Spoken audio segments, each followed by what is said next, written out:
there's two versions of leftism that is destructive.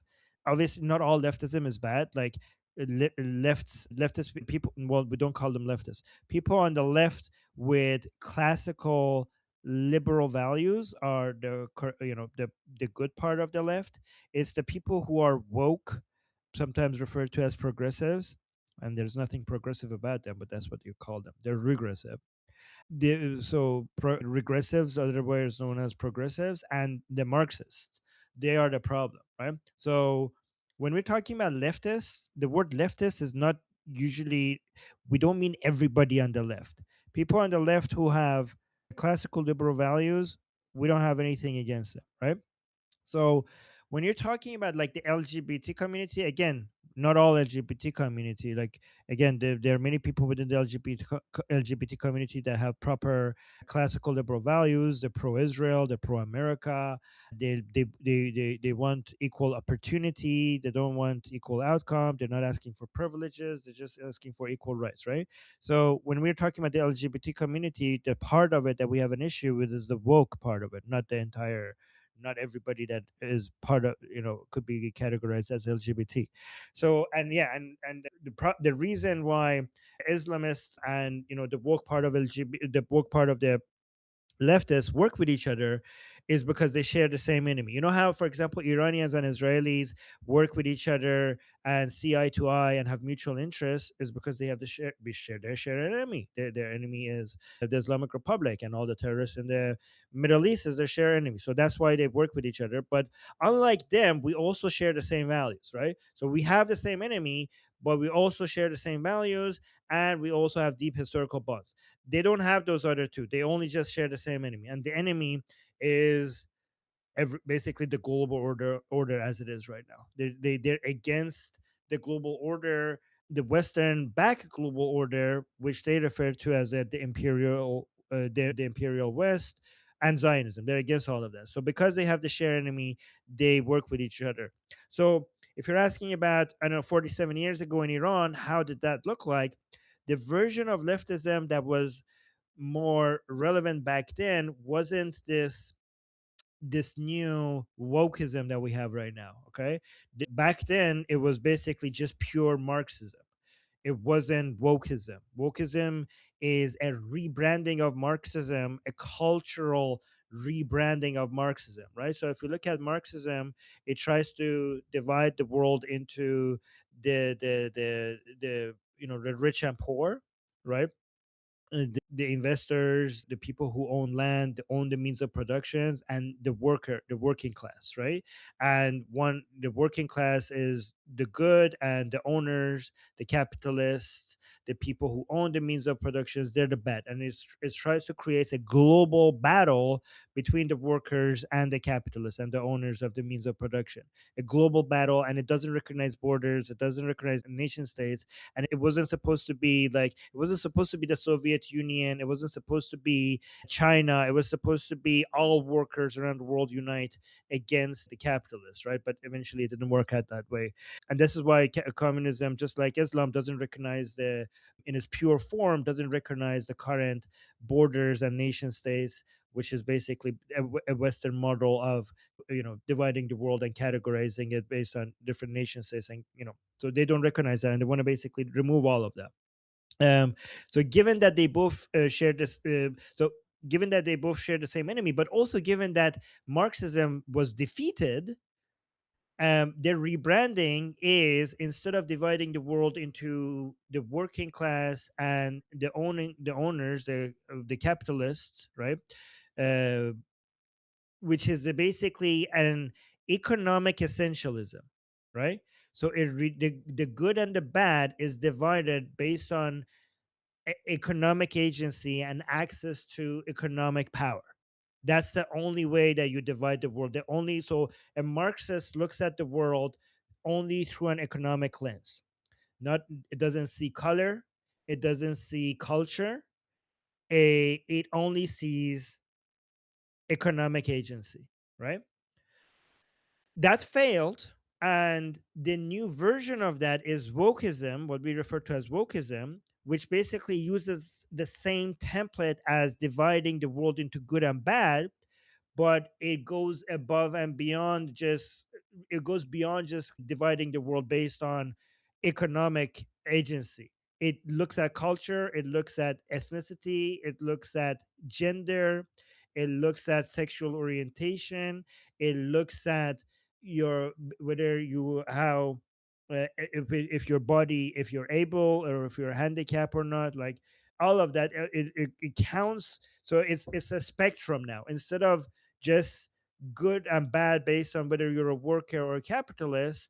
It looks it's a spectrum, and it sees, it's called intersectionality points, and it looks how where you are on the spectrum based on whether you're, so for example, you would get the highest points if you are a trans woman, black, handicap, I don't know what else. I don't know, like, oh, not middle, like not American citizen. I don't know, like whatever. All of them come by. If Also you're Muslim. if you're a white man, if you're oh yeah, and Muslim, you're right, and also Muslim. If you're a white Christian man who's an American and able-bodied, then you are basically looking at the devil himself. Okay, so if you're like, you have none of the intersectionality points, and if you're straight and cis, for example, right? So this gives this wokeism is the realization that people are complicated, and when it comes to the information war, we need to be involved in everything, like every identity point, like everything that people will use to identify themselves and see themselves. Because when you think about yourself, you don't think about yourself as an economic agent, right? You think about yourself as a father. You don't just or a husband or an American or whatever. There's so many ways that you look at yourself, or a black man or a gay person or a trans. So there's so many things. You don't just think of yourself as, I don't know, a worker or a doctor or a capitalist. So by tapping into all of these things, we will have much more control over the narratives, because we're basically trying to pull a lot more strings when it comes to what people care about, right? So the reason why in Iran, when we had the unity between Islamists and Marxists, and we didn't have like LGBT back then, is because we were dealing with a different form of leftism that was focused more on economic division of society into good and bad, rather than what you're noticing right now when it comes to color, LGBT, trans, all of that, right? So in Iran, the leftists who were allying with the Islamists, which is very interesting because it was a very different world back then, but still it worked exactly the same. So it doesn't matter what form the leftists come in, the far leftists come in, they will still use the same playbook. So when they were Marxists and they were focusing on economic division of the world, they anti-Western, anti-Israeli, and they saw the Islamists as an ally. And eventually, when they rebranded and they became woke, which is, I mean, they didn't become woke, like the newer version of it came out. And wokeism, by the way, this is why wokeism is also referred to as cultural Marxism. Cultural Marxism is basically Marxism that doesn't just focus on economics, it also focuses on culture. But now that they're focusing on all these other things, able-bodied, trans, LGBT, color of the skin, they still are using the same playbook and working with Islamists to try to defeat the global order as it is and bring down the I don't know, the imperialist West. And that's why it was different. So if right now the leftists are trying to take advantage of the LGBT because they think like, okay, you're being they're trying to use people's sense that of unfairness and mistreatment as a way to suggest that they're the solution, and the solution is to destroy. If you're upset, that means we have to break everything, because you're not responsible for. There's the leftists, the most destructive thing in leftism is that nothing is your fault. It's the system that is wronged you, and the only solution is to burn everything to the fucking ground, like not even reform it, right? So they're more centrist, liberal minded leftists. They might think like, yeah, things are unfair and we could fix it. the people that we consider, I don't know, Marxist or woke, they're like, there's no fixing this, we need a revolution. They have a revolution fetish, right? This the revolutionary fetish. The difference between normal revolutions and leftist revolution is that they do revolution for the sake of revolution. They have a the revolution is the goal, like burning everything to the ground is the actual goal, right? So the reason why they're so bad for society is because destruction is the goal, and there's no room for improvement. The eventual goal is to burn everything. And the reason why this is so dangerous is because you're to recruit, you have to convince more people that everything you see around you is worthy of absolute destruction. And this is why this is such a toxic ideology, because the more people that to recruit, even if they're not successful, to recruit, they have to spread the idea that everything around you is worthy of destruction. And this is why they see eye to eye with Islam. The difference between them and Islamists is that the Islamists have something in mind when it comes to what they want to build. They want to build a theocracy, a tyrannical theocracy. But when it comes to these leftists, the destruction is the goal, right? And I mean, it's I don't want to defend the Islamists, but at least they want to destroy things so that they could build something after. But They when it call comes to themselves anarchist just because of that. right, yeah, so yeah, I mean, they don't even, at least the Islamists can point to something that there used to be. They want to bring that back. The thing that first of all, most commies and woke people don't even have an image of what they want to bring about. They just hate things and they want to destroy them. But the few leaders who do, they don't even have anything to point to as anything that ever was, when it comes to as a model to go towards. But Daniel, do you understand what I'm trying to say? Like, so maybe the most comparable thing to who were they trying to approach, to convince that we need to destroy the system because things are unfair to you. Maybe it's the poor, right? Maybe it's the poor people, because that's, yeah. So Marxist people, because it's more about economic division rather than cultural division, and gender and or sexual orientation and all of that, and color. So recruiting from the poor is one way to, but yeah, but honestly, it's not even that. It's hatred. Is creating this fake understanding that things are unfair even when things are getting better. So sometimes you don't even they don't even go to people who are upset. They go to people who are not upset and make them upset. You know what I mean? They create a fake sense of unfairness and misery. Like, if there's not enough misery to tap into to create revolutionaries, you convince people who are not already miserable that they should be miserable. You know what I mean? That they create fake sense of unfairness and oppression to be able to recruit revolutionaries. And I would also want to hear what Samantha thinks about all of this, because I know she has a lot more insight about the way that they brainwash. But yeah, go on, Daniel, and I'll see if Samantha has That anything was to add. I want scarily to. accurate. Oh wow, So, appreciate it. Thank you, Samantha. so like I believe one of the way that you was talking about the recruitment, at least at the Western world, they use the simplest tactics via films and the music. Like take every like 70s to 80s to 90s rock songs, it's always anti system. It's them versus us. This is why we call this the battle between the TV and the fridge, right? So in the Soviet Union, you had before it fell, what people noticed, that their TV was saying that, oh my God, the glorious communism and our glorious revolution, and this and that. But they opened their fridge, and the fridge was empty, right? So this is the battle between culture, like their attempt to control culture and the narrative, the dominant narrative, and objective reality, right?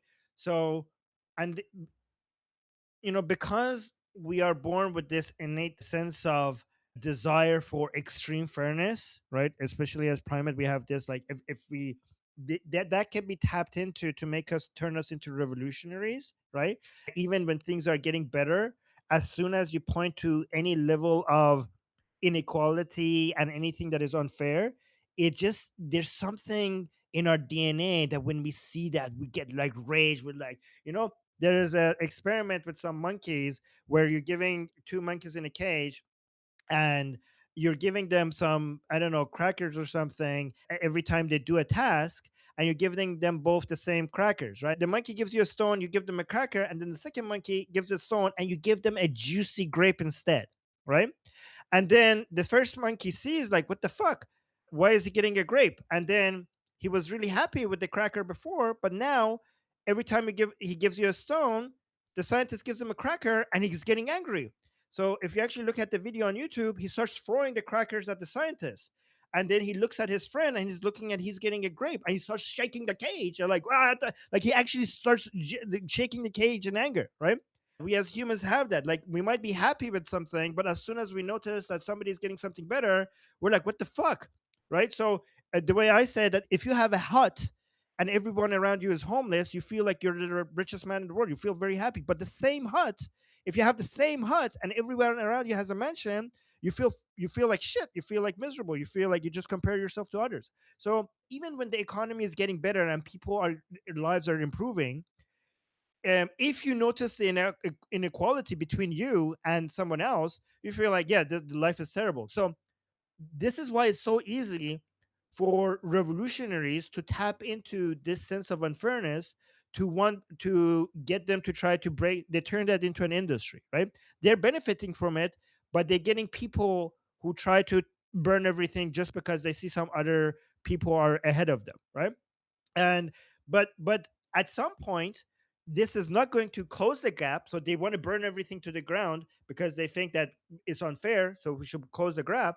But this revolutionary attempt makes the economy slow down, and then eventually objective reality is going to hit you in the head like a brick, because you're going to notice that I used to have a fridge that was full and now my fridge is empty. We call it the battle between the TV and the fridge, because the TV is giving you revolutionary narratives and making you feel like you're part of it, like this glorious battle against the imperialism. But your fridge is like, yeah, we fucked ourselves.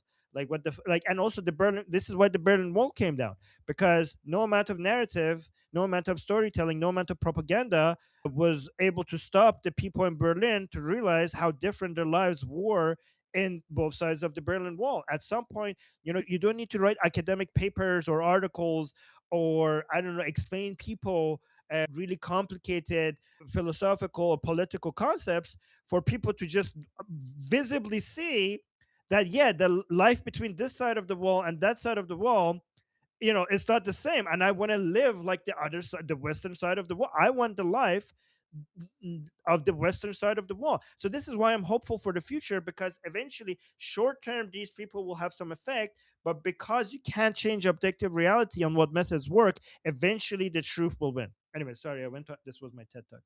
I do want to say though, Jeffrey, I saw you like raise your hand like 4 or 5 times at this point. That you have like something really important to say. Yeah, Jeffrey, Okay. we were going to go to Jeffrey. Yeah, I did notice Yeah. that. First, you're on fire, brother. So, Oh, just like to elaborate on a lot of the points that both Armin had brought up in response to Daniel's very insightful question, an operational question. So, I mean, Armin's very right. Like classical liberalism is not the same as a leftist, right? So, like classical liberalism, very much the contemporary version would be a libertarian, so they believe in maximum personal freedom, total laissez-faire, free market economics. At least as has classical liberalism is defined in the United States. Yes. The Red Green Alliance, there's a lot of operational. So Daniel, you're asking an operational question. It's very insightful. And Armin did a lot. I mean, because of his personal experience. I mean, albeit it's tragic because of what happened to Iran during the fall of the Shah. So the Red Green Alliance of today is very much the direct descendant of the Red Black Alliance that in part that played a role in bringing down the Shah. What was the operational element? So His Highness Mohammed, I forgot his, like I always forget his middle name. Forgive me. The Shah, like his, the Shah of the 70s. He sends his Muhammad students Reza over. Shah. Mohammad Reza Shah, thank you. He sends Iranian students overseas to Western like universities with the goal of developing skills that would be imported back to Iran to help facilitate the Shah's bold effort of developing Iran into a modern Western country that was indicative of tolerant modernity. Tragically, because of some of the operational the primitive nature, relatively primitive nature of telecommunications at the time, he couldn't know that the Soviet Union, via its active measure campaign, had disproportionately targeted universities. And at the point when His Highness Mohammad Reza Shah sent the students overseas to learn those skills, that those universities had large part been institutionally captured, or at least that institutional capture reached critical mass. And subsequently, that became an unwitting conduit, even to the Iranian students that went overseas. They didn't know they didn't know they were going to the lion's den, right? As a vehicle for in part importing anti-Shah sentiments. Yeah. So, what are some of the things that, like, some of the lines of the narratives or the thematic elements that those different that the left used, right? Like the left, right, the pro-Soviet left focused on, it very much evolved the thematic elements that defined the soft power propaganda and seditious aspect of Marxist then Soviet military doctrine. So Marx during his life very much focused on classes for his bullshit world revolution. And when Marx failed to realize that world revolution based on class, then you have like the Soviet Union take and develop or evolve Marx's idea and focus away from just class to including things like race. That was actually Lenin in like the 20s and 30s, and that got included in something called the Uniform Military Doctrine of Soviet military doctrine. That, of course, evolves further into things like sexual orientation in the mid and later part of the Soviet era of the Cold War. You can actually see empirical evidence describing this both by the Western intelligence, and the KGB archives. JFK Democrats are neoconservative today, which is what I am. The Deputy Secretary of State wrote a memo to JFK, outlining the extreme risk of Soviets targeting to co-option of civil rights movements. Not that he disagreed with civil rights as they were purely defined, meaning equality based on merit, right? The Matrokin archives, that's the KGB archives that were given to us by Major Vasily Matrokin. You can read it in things like The Sword and the Shield or The World Was Going Our Way, FBI declassified counterintelligence profile, COINTELPRO files outline all the same. So what does it mean? Like Armin touched on it again.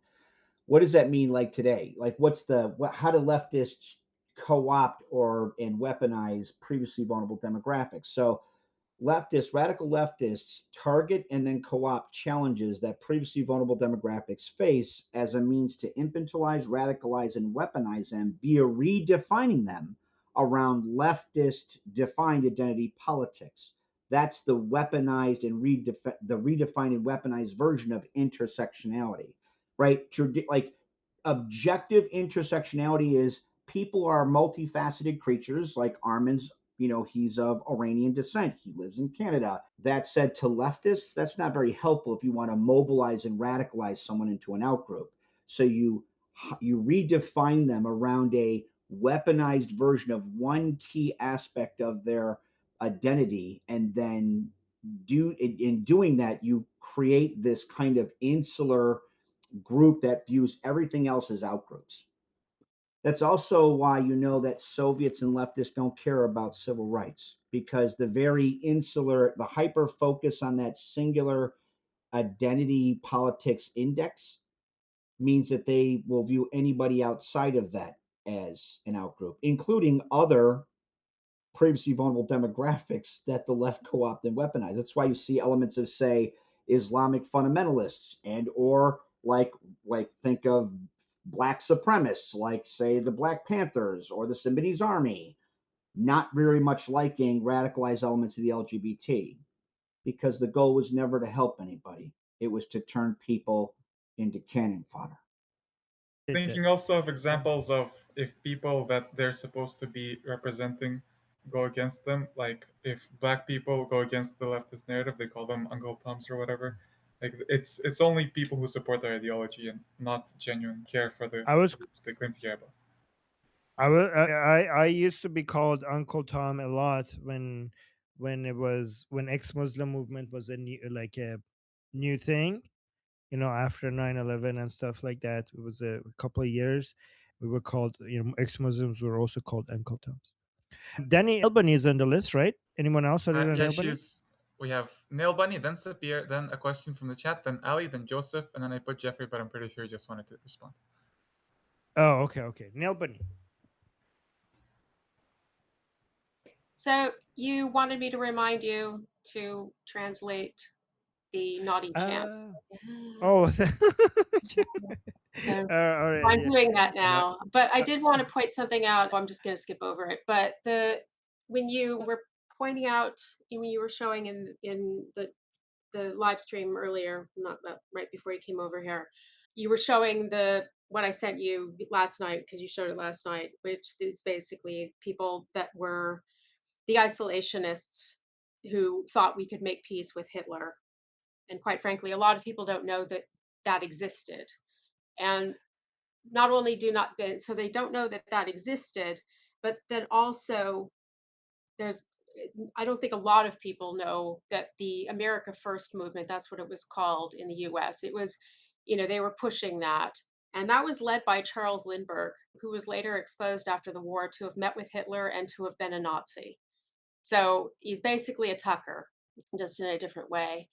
And I do also want to point out that I don't have to look at any history books for this. I know that it did age like milk, because it is actually the people. I think that the vast majority of people in the United States wanted to help Britain. They saw them as, at their allies. They wanted to help them. They looked on the evacuation of Dunkirk, and it was very shameful. They felt shame that the US was doing nothing to support them. So it is, it's not like it was popular. They were loud. They were very loud, and they were well funded as well. Charles Lindbergh was rich. So they could travel around the country. They could have their little rallies, which looked a hell of a lot like Nazi rallies, by the way.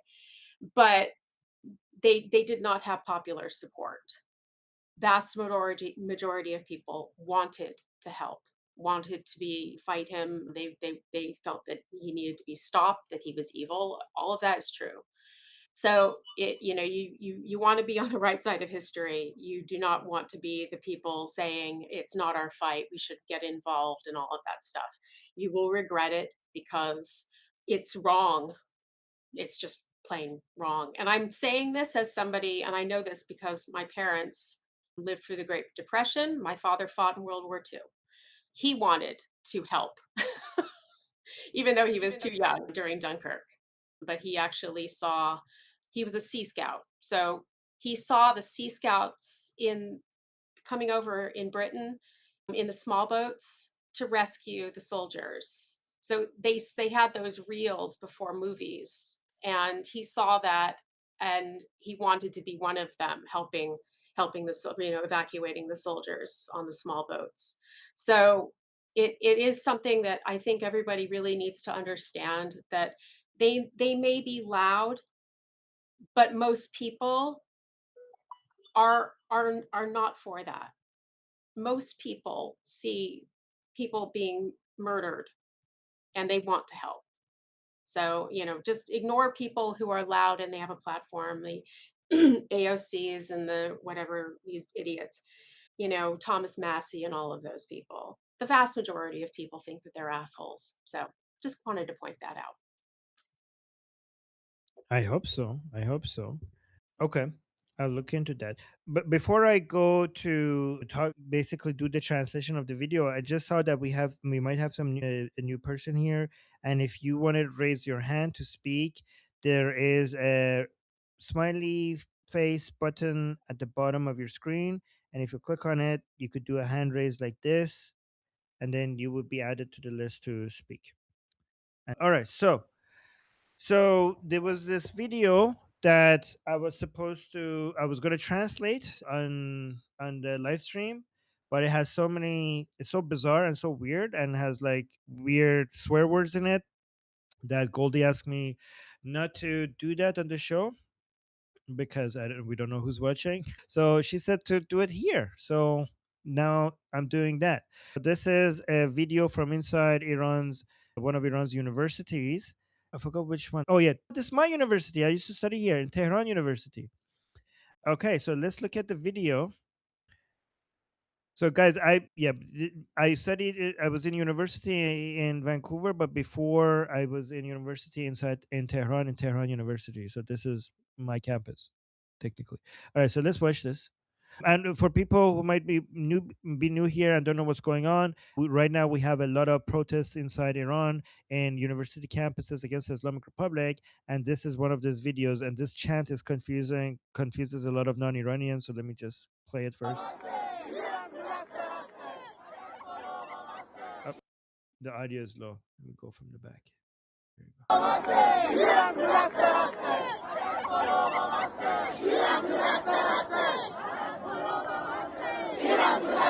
And you notice that while they're doing that, they're all shaking their hand like this.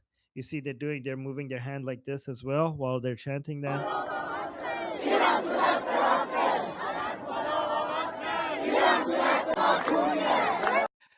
So this is another chant that is also 18 plus, but let me translate the first one. So they're saying adas polo ba mastesh kiram to dast rastesh. Okay, so adas polo is this dish. This is the Persian dish. It's adas polo. So the verbatim translation is adas polo with yogurt, my dick inside his right hand. And so adas polo with yogurt, my dick inside his right hand. And so the reason why they say adas polo bamas at the beginning is because it's just the only reason why they're doing that is because it rhymes with the second part. So this has become a new tradition in Iranian chants. They mention a very famous Iranian dish at the beginning, which means that sabzi polo ba mahi is an Iranian dish, and then the second part rhymes with the first part and is saying, "I'll fuck your mother's vagina, you IRGC member," right? And this one is saying adas polo. This is a new invention, by the way, right?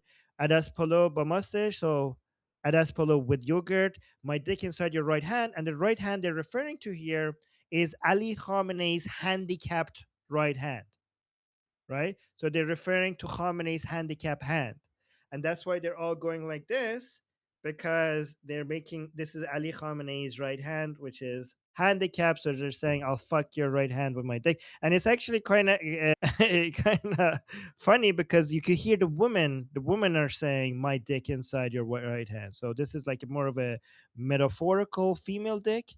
This is not like okay, okay, all right.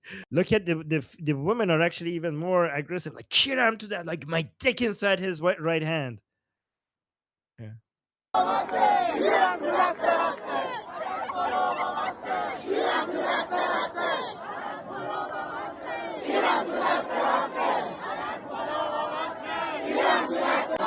So this is I don't know. Might be really problematic to translate on the live stream. It's because a lot of Westerners might think that I don't know. Some people are like, "Oh, this is ableist. Why are you making fun of someone's handicap or whatever?" I mean, this is Khamenei, so we Fuck him. don't like in Iran. You know, people are not that much affected by PC culture. So, but I don't know. Like this, a lot of people in the West might not appreciate this because it's like about someone's handicap. But I don't know. I didn't care. It's Khamenei.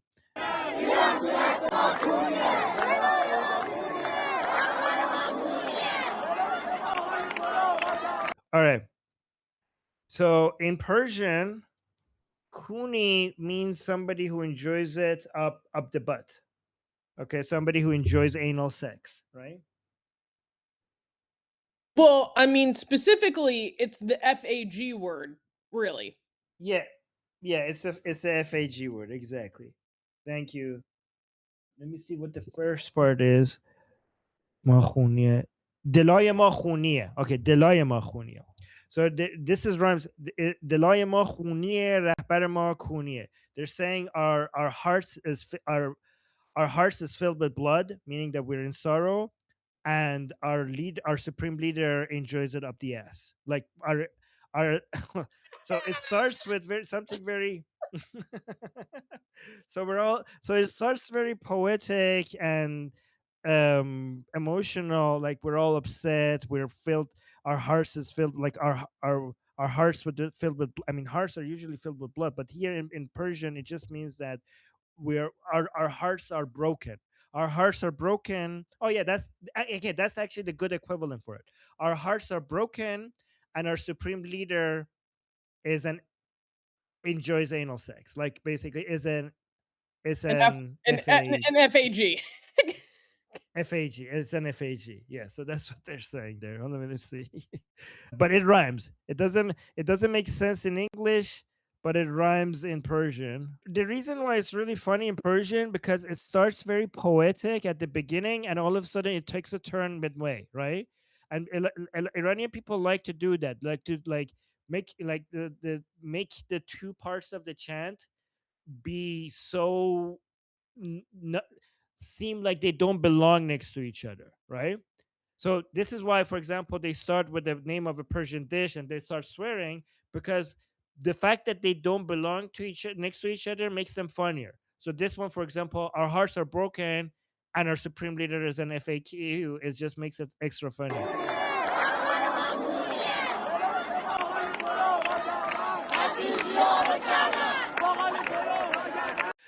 So باقالی پلو با گردن بسیجی رو کردن. This is another chant saying باقالی پلو با گردن is another famous Persian dish. So that's the famous first part of the chant. And the second part of the chant is that they are raping Basijis. Like yeah. So Basijis are being raped, right? Or they're being fucked. So basically a famous Persian dish and then fuck the Basijis. And again, it makes a lot of sense. I mean, it doesn't make sense. It's funnier in Persian because they rhyme. باقالی پلو با گردن بسیجی رو کردن. Yeah, so that's the second part of that's the last part of the chat. All right, so I hope you guys enjoyed that. I don't know. You can see why Goldie was like, nope, we're not translating that. Nope, we're not doing. So these are our university students, by the way, guys. You see that we're very cultured. Okay. All right. So yeah, that was that. That was the thing that I couldn't say on the show. Shai, I saw you raised your hand like 4 times in a row. Did you want to quickly respond? Yeah, I wanted to say also yesterday that we can make a difference here, I think, by chanting this revolution. Let's export the revolution, and we can all chant all of these things in Persian. I'm learning Persian, slowly, Okay. slowly, Okay. quickly. And so I think, go ahead. Do you want the ones with the swear word? Yes, please, in the No. chat, okay? Okay. Then Right. I can also make videos, on YouTube or post them or something. And I was gonna say yesterday about Texas, like they were doing Ali in Texas. I mean, freedom of speech, right? We can all go and do our counter rally over there online, around the world, and hopefully soon in Tehran. Once we have, I was watching the school course, and I think liberty is the principle. So more liberty, more liberty, more liberty, right? When we get the revolution in Tehran, we will continue pushing for liberty wherever possible. So I think that's the principle that I mean, if London, the UK is the next to fall, as Tusi says, to some. The UK, okay, the UK is not going to fall. The UK is going to suffer. It's not going to fall. Okay, let's not exaggerate. Yeah, I'm just saying that the principle should be the same. And when we free Iran, this is not the end. This is just a. So I think the direction, the vector should always be more liberty, more freedom, and we who have freedom usually just go to work and whatever, play video games or whatever we do. We're quiet, but we don't need to be quiet. We have to be loud.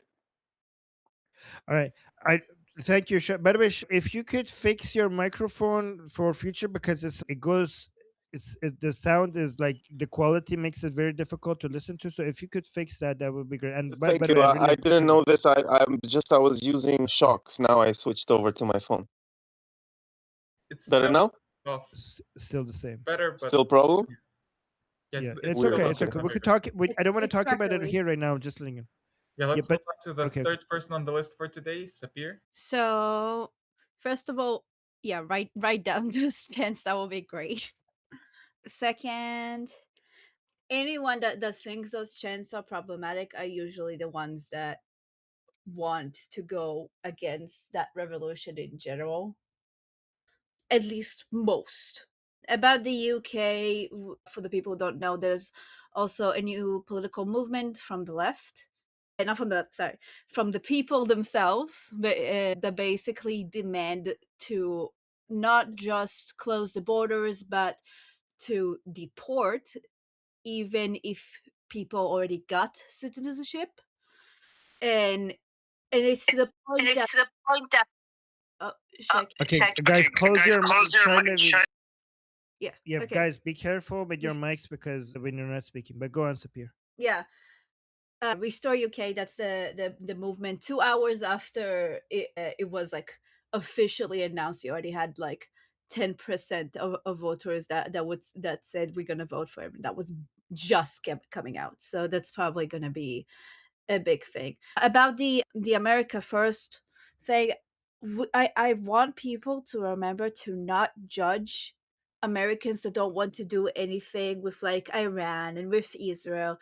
In the end, for years upon years, the whole narrative of the Middle East and like responsibility on the Middle East was pretty much pushed to the extreme.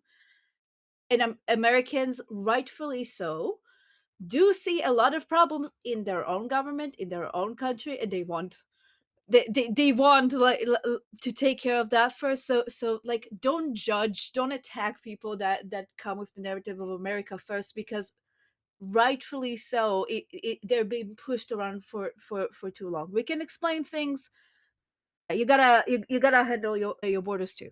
What I do think is interesting is the whole effect of what's happening in New York now with Mamdani and and Islam, specifically in New York, the spread of it, the taking over of public spaces and all. And so I would like to hear your opinion of that, Armin. And in general, we also know that at 9 p.m. there will be the speech, the State of Union speech of Trump, which, for the people who don't know, that's a very specific thing that is done only once a year. So it's usually a big major things will be in that. So it's worth keeping an eye if there will be something major on Iran. In the past fucking 5 hours, all I've been hearing are jets in the sky, and we do have a report that multiple jets from the U.S. have been coming to Israel to get more fuel. With that, we also see a 35% drop in restaurant incomes in Tel Aviv in the past 2 days. Now, a lot of people in Tel Aviv, when they go to the army, usually go to the more advanced units a lot of times, some to special units, sometimes to for like gathering information. So Intelligence. Intelligence units like that's very common around Tel Aviv. So I don't know if it's related, but yeah, there is like less presence outside in the streets in Tel Aviv. But yeah, I do want to know your stance about what's happening in New York with Mamdani and the Muslims. So Armin, whenever you want to respond. So let me actually see, because I had a video. What specifically are you asking regarding Mamdani and Muslims in New York? Like, what is specifically? So lately we've been seeing Sure. more prayers on the streets. Yep, We've I have been a video. seeing regulations of like, okay, all things that were against or supporting Israel have been dropped from policies, or some restrictions. Some people are starting to come out. You also had like in public 2 people that were converting to Islam, like 2 Americans that were converting to Islam publicly in New York Times Let me Square let's that's like see. Let me see this. This is him praying. What is between the mastery prayers and now this? How can anyone claim there isn't creeping Islamization of New York City at this point? To all city agencies. Allah. Okay, so let me talk about this. We're witnessing Mamdani doing an Islamic prayer with these other government officials, right? Is this iftar? Is this like for Ramadan? Oh, these are firefighters. Yep, this is the way that he does the face thing. That's an Islamic thing. This was an Islamic prayer. When you do that, when you pray in Islam, then you do this to your face after.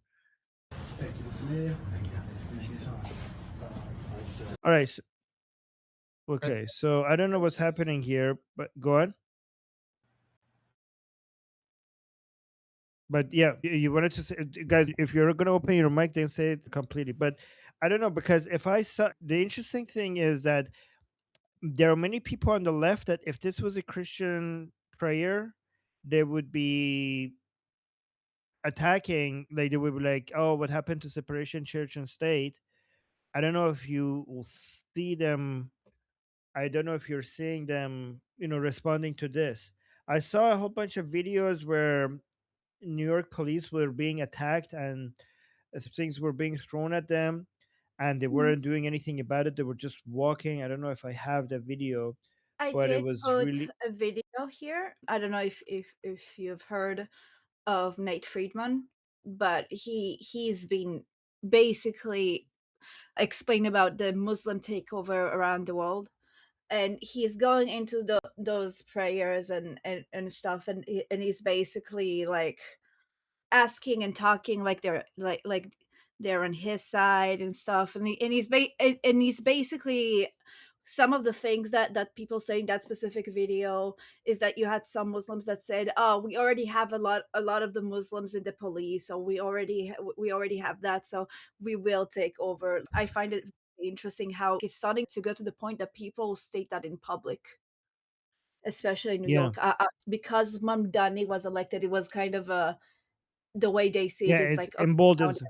It yeah. inspires them and emboldens them. It makes them feel like they're going to take over. By the way, let me just, for the sake of people thinking that we're fear mongering, obviously they're never going to be able to take over. But the fact that they think they can and they want to is going to cause so much problem. Like we're not those people who think like, oh, one day America is going to fall to Sharia law and Islam is going to become the law of the land in the United States. But when you have thousands of people who want that and they think that they can, and they are American citizens and they vote accordingly and they behave to bring about that outcome, obviously that's not going to produce the highest amount of well-being for the highest number of people in a society.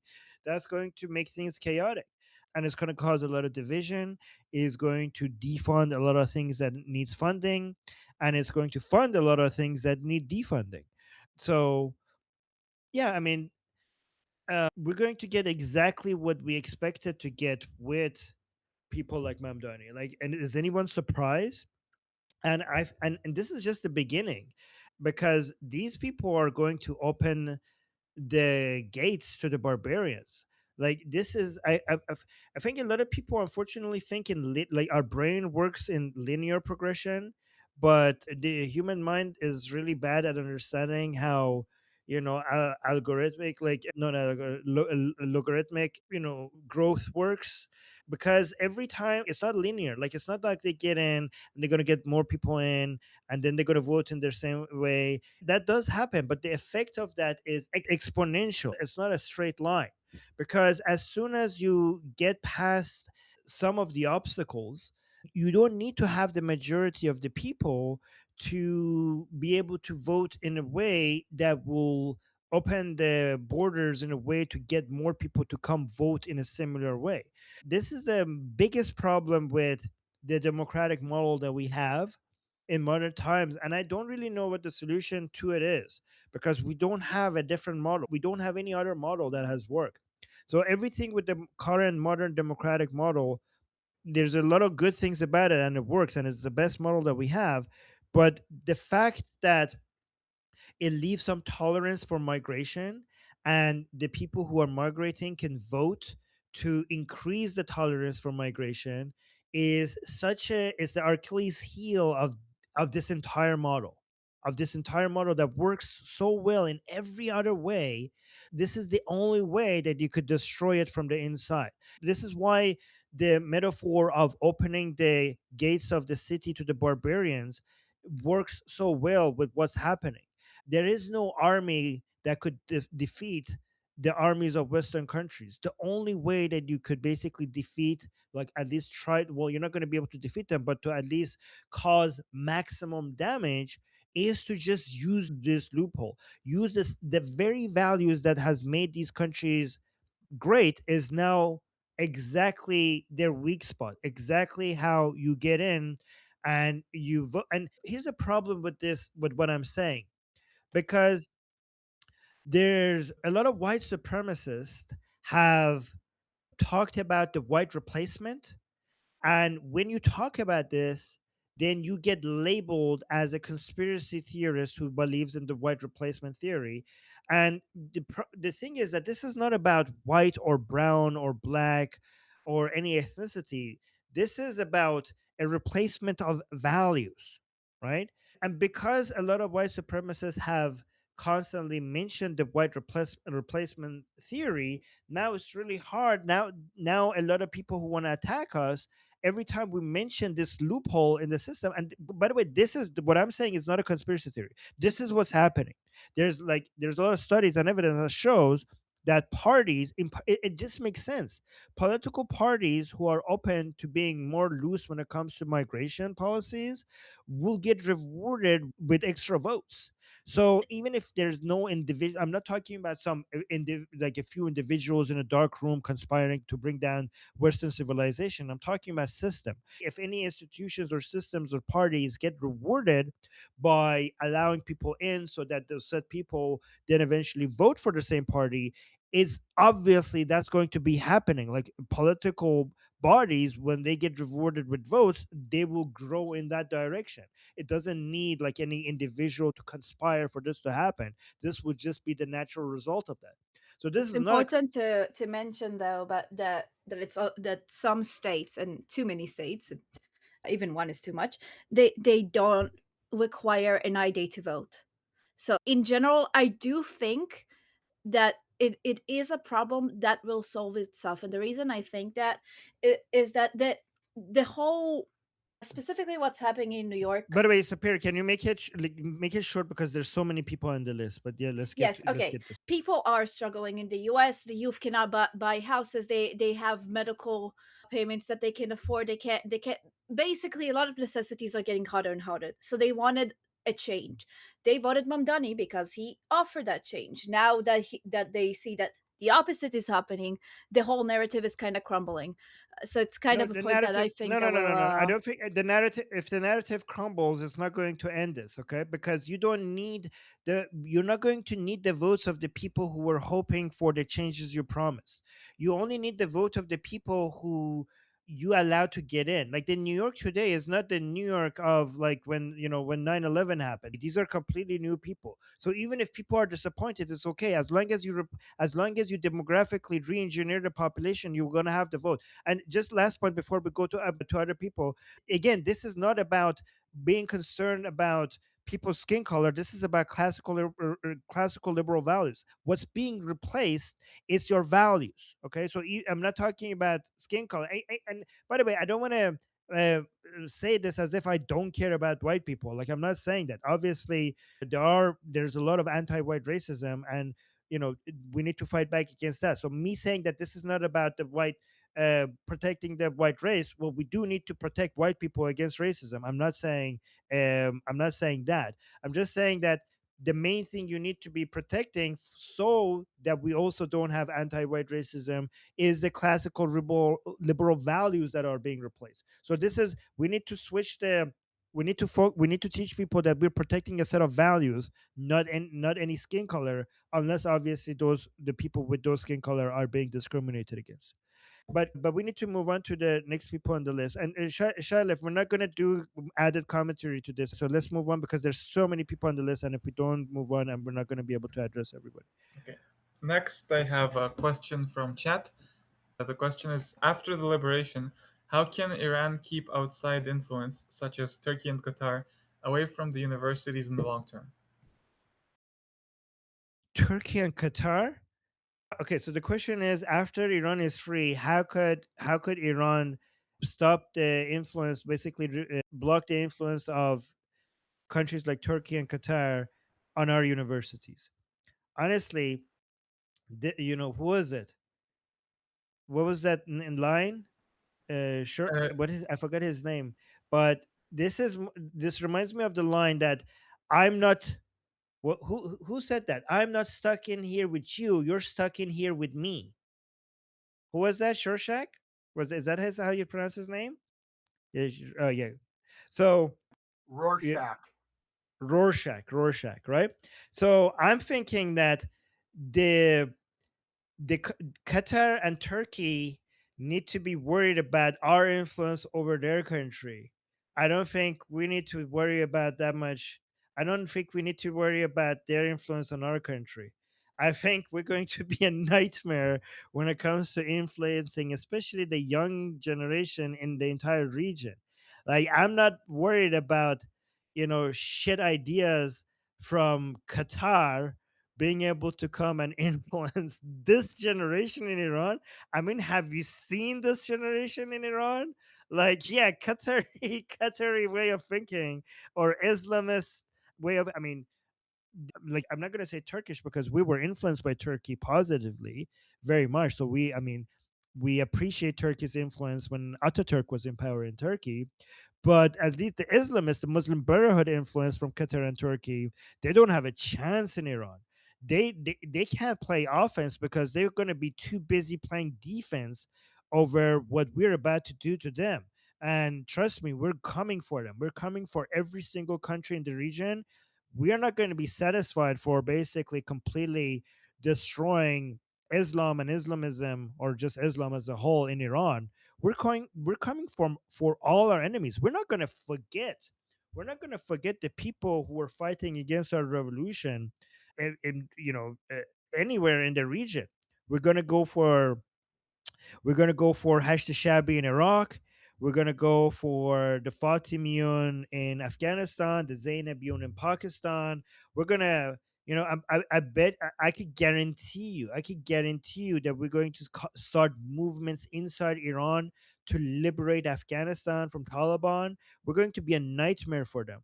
And yeah, the Qataris, they're going to have to try to worry about how anti everything that we stand for we are, and how the Iran is going to be a center, a base of operations for fighting whatever the Qatari government stands for.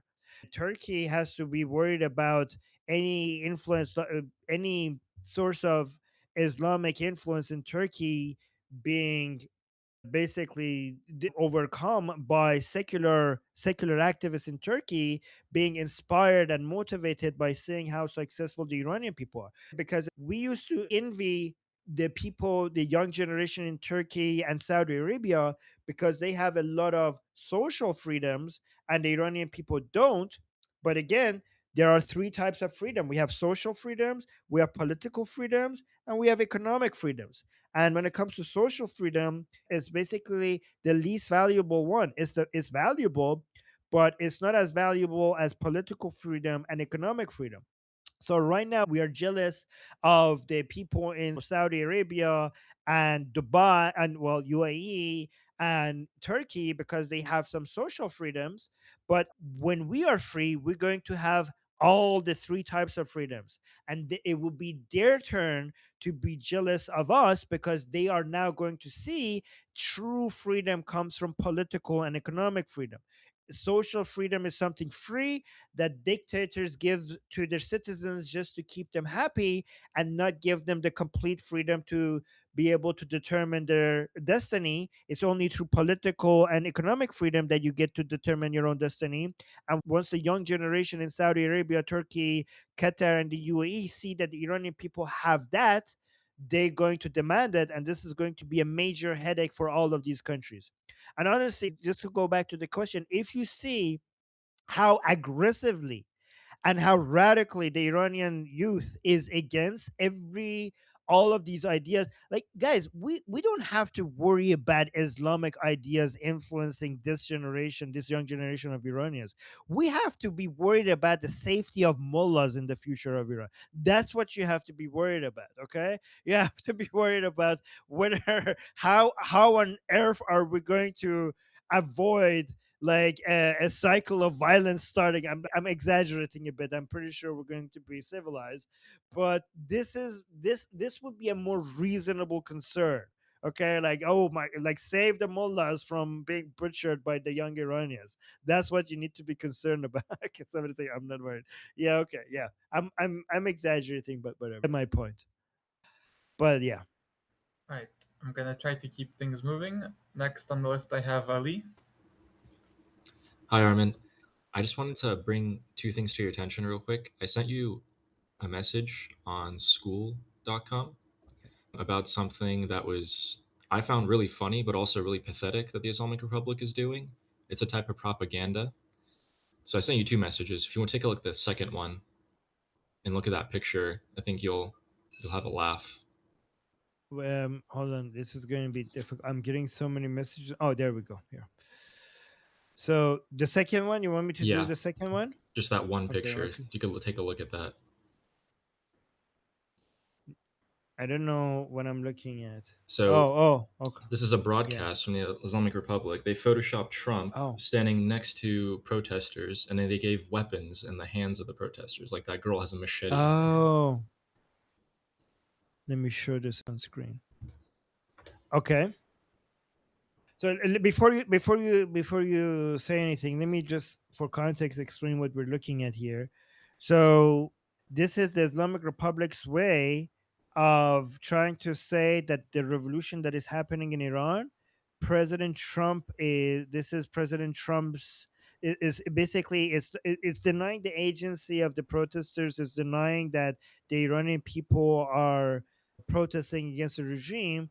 It's just basically trying to suggest that this is all happening from outside. This is a conspiracy, American conspiracy. The young people who are attacking the regime, they're backed up by, I don't know. I'm actually surprised that this is not Benjamin Netanyahu.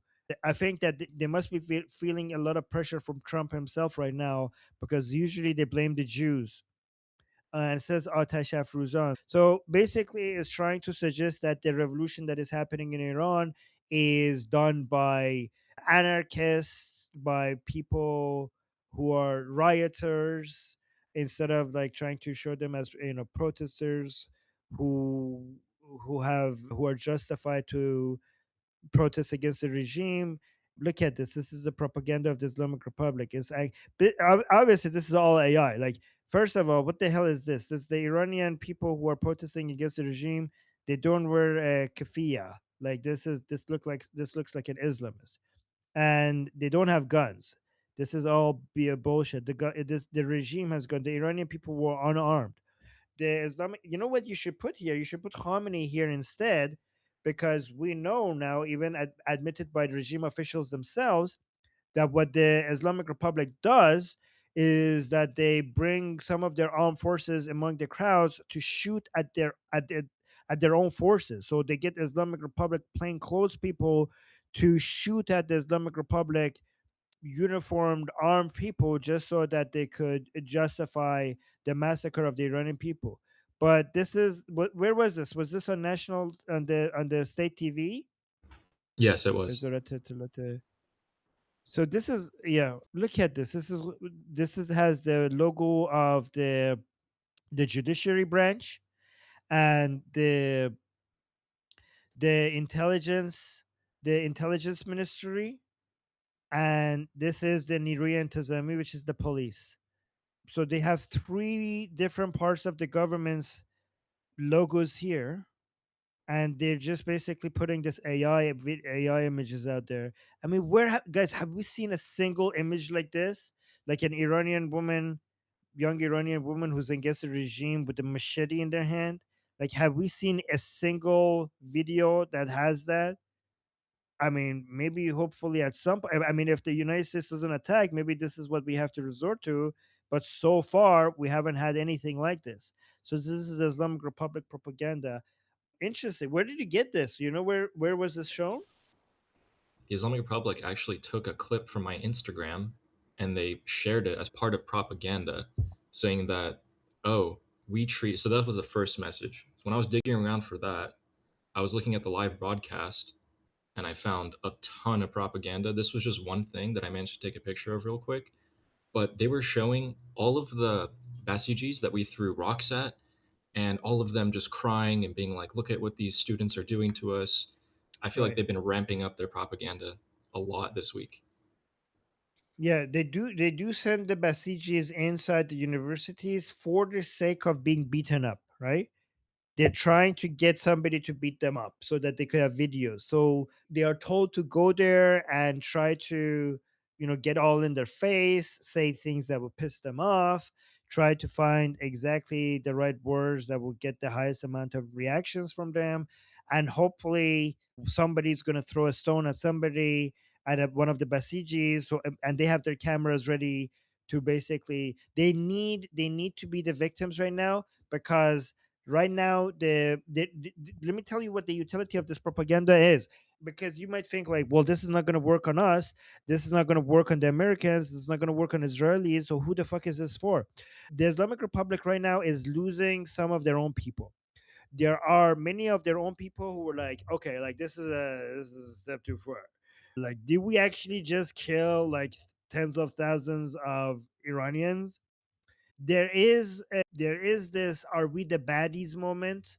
Like, in the past couple of years, we had more and more people who are on the side of the Islamic Republic, and as the Islamic Republic gets more desperate and uses more violence to suppress the revolution, the more radical methods that they use convinces more of the pro-regime people, like, yeah, I don't, like, not in my name, like, the, fuck this shit, I was supporting you up until just right now, but this is a step too far. So the Islamic Republic really, really needs to. Again, I always say that the greatest threat to the Islamic Republic is not the United States and Israel. It's not even the millions of Iranians, people in the streets. Those are huge threats, but the greatest threat has always been them losing their last remaining supporters. This is the greatest threat, and this explains a lot of their policies and a lot of their strategies. And they desperately need to show that it's not the Iranian people who are the victims, it's the Basijis who are the victims. So that explains that image, and that also explains why they're sending Basijis to the universities to be beaten, so that they could show their followers, like, look, we're not the violent ones, they're the violent ones. Can I go to the next person on Anyways. the list? I Okay. have Joseph next. Yeah, Joseph. hey, one of the things, that I follow I follow a lot of the military stuff on YouTube, and this whole thing about the deep fake. It's also in what they show on state TV in Iran, but specific when it comes to Iran. The AI videos are just outright. They're laughable from my part, because yeah, you're going to put missiles on the USS Gerald R. Ford. No, it ain't happening. But they are showing a lot that there seems to be a ramp up from the sources that I'm following. And also, this just popped across my feed. Let me pull it back here. Yeah, here it is. Anti-U.S. pro-terror extremist Kala Walsh defends Iranian regime crackdown on protesters. This is the problem we're facing here in the U.S. Is that we have, for lack of a better term, a fifth column. actively supporting these regimes. Now, because I'm a free speech absolutist, fine, they can say it. But what we're facing here, especially from what I would call the political left, is if I dare say anything, I'm a racist, I'm an Islamophobe, I am, basically they assign me a moral failing for pointing out that this person's wrong. And that's really the biggest tactic by the political left. It's not that what you're saying is wrong, but because you're saying it, you have a moral failing. I saw a report late last night that the U.S. has moved all of its non-essential personnel out. So I have a feeling once we see them move out, we're going to see full-on war, because this is the first step to get our diplomatic staff out of harm's way. And if what's happening is going to happen with the U.S. making attacks on Iran, they definitely don't want their staff in Lebanon, because Hezbollah will go nuts, because the Hezbollah will lose their funding.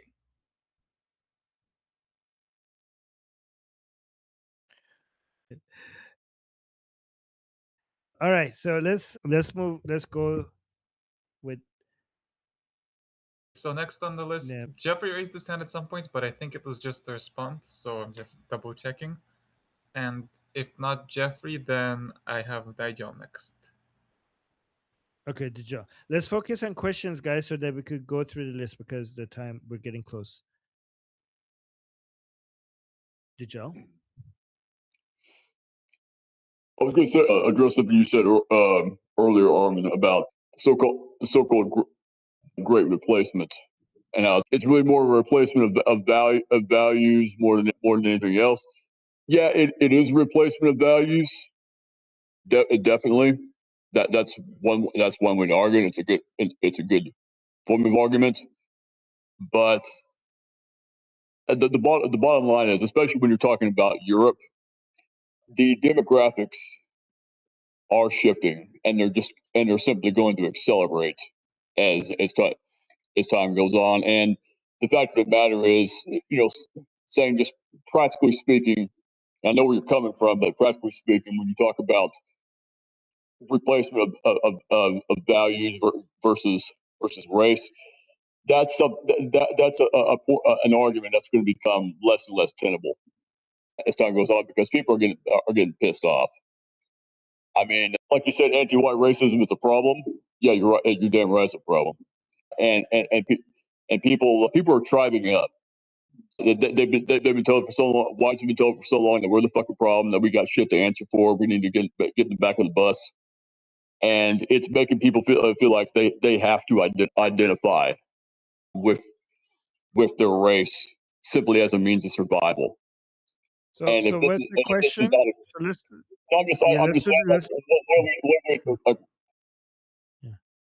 That's just the thing. People are going to tribe up, and they're going to have a nasty reaction to this if they don't get up. So what do we do about that? I mean, because Jews feel that way. They feel like they need to have solidarity, which I agree with. But white people are too. Not just white people, but white people mostly, because the demographics are majority white.